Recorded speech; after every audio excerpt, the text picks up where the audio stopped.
So I'd love to jump right into it. You started FTX in 2019. So I was hoping you could bring us along on your journey. Maybe tell the crowd what is FTX and what led you to create it. Yeah, so FTX, it's a global cryptocurrency exchange. There's something like $2 billion, or sorry, $15 billion that trade daily on FTX as of now.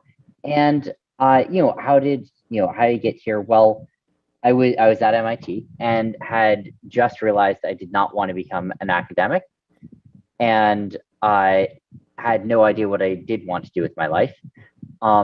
Started getting into effective altruism and thinking about how I could have the largest possible positive impact on the world, which led me to thinking about how I could donate as much money as I could to effective charities.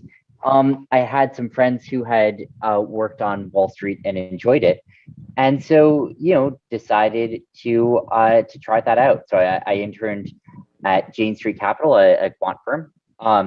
After my junior year, liked it, ended up there, and I was working there, trading and donating most of what I made, and that's sort of what I thought I was going to end up doing with my life. It was an incredibly good position. I had a great time there. I learned a ton. Um, Eventually I sort of came to the conclusion that there were a lot of things I wanted to try doing with my life, and there was no way to to do that without leaving.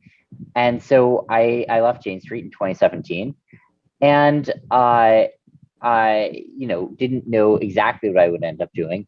Um, Ended up getting into crypto because there was really good trading to do there at the time.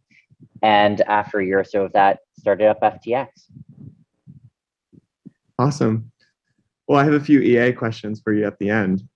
But before that, could you tell us a little bit about what's important in an exchange and maybe how did FTX differentiate itself early on, given that it started in 2019? Yeah, so the core of an exchange is actually pretty simple. It's a matching engine. It's a place where people can submit bids and offers for an asset, and those will trade with each other. And that core piece of technology is actually not that complicated, all things considered. There are complicated parts when you start adding more onto it. Um, and so now you can ask, well, what is FTX then, or what is a modern crypto exchange?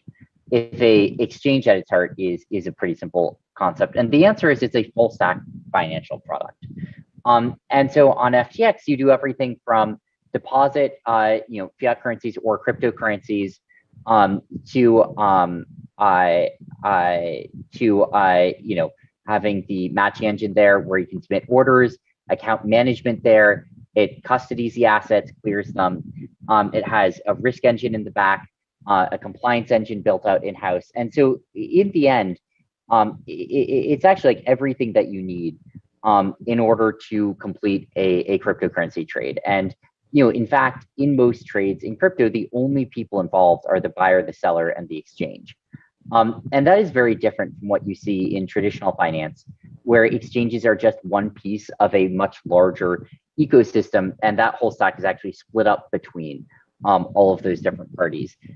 The reason that ultimately, we ended up starting FTX, basically, we were really frustrated with the performance of the other exchanges, and it led us to think that there's a big opening in trying to build a new one, despite the fact that we were pretty late to the game, and that was going to make it really, really hard to acquire users. Hard enough that our guess was that we were going to fail. Really interesting. So I know one of the one of the initial offerings of FTX was a heavy focus on derivatives, if I'm not wrong. Yep. I was hoping Ryan Miller was with us yesterday from FTX US, and he touched on a little bit that most of the derivatives trading happens outside the US. I know that FTX recently acquired LedgerX, which came with a few licenses, but that you guys are in the process of modifying those licenses. Can you tell us why? Yeah, absolutely. So, right now, 95% of volume is outside of the US and almost all futures volume. is outside of the US. And the reason basically is that you need a license from the CFTC in order to offer futures in the US, and basically no one has that in the crypto ecosystem today. And so because of that, you see most of the volume, most of the liquidity going up offshore.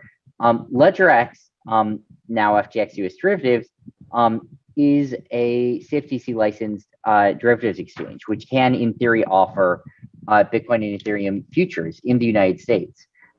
However, right now, you can't offer any margin or leverage or financing on them, and so it's actually not that different from a spot contract.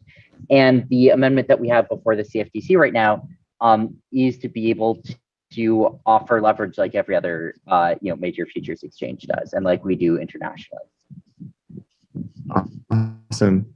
So I wanted to jump to a little bit of kind of the macro perspective that you have on the cryptocurrency market. You at FTX have a really interesting and unique perspective because you see both the OTC side as well as the order book for a massive exchange. Could you tell us a little bit about maybe what is OTC and for those of us that may not know, and then kind of how the asset classes have evolved from your perspective? Yeah, totally. So OTC trades are over-the-counter trades. Those are places where rather than going to an exchange and trading on an order book, people will basically contact either a market maker directly or some liquidity pool and ask for a quote on the trade that they ultimately want to do. And if that quote is good enough, then they'll do the trade. And it's something that tends to happen a lot more for sort of large size trades from institutions, whereas you tend to see order books used for smaller, more standard trades. And I think that in crypto, most of the volume goes up lit, which is to say on exchanges. That is a little bit different from what you see in some other asset classes, where a lot of the volume is going up on various dark pool like venues or OTC venues. I think this is probably a good thing about the crypto ecosystem. I think it promotes cleaner, more transparent markets to have that. So anyway, that sort of is where most of it goes up. Over the last 3 years or so since we started FTX, the biggest change has been the massive increase in the amount of capital in crypto. You can see this in much more liquid order books, much higher volume, much more engagement, much more institutional engagement. And that has flowed through on the venture side, it's flowed through on the trading side, on the OTC side, on the liquidity side, and pretty much everything else.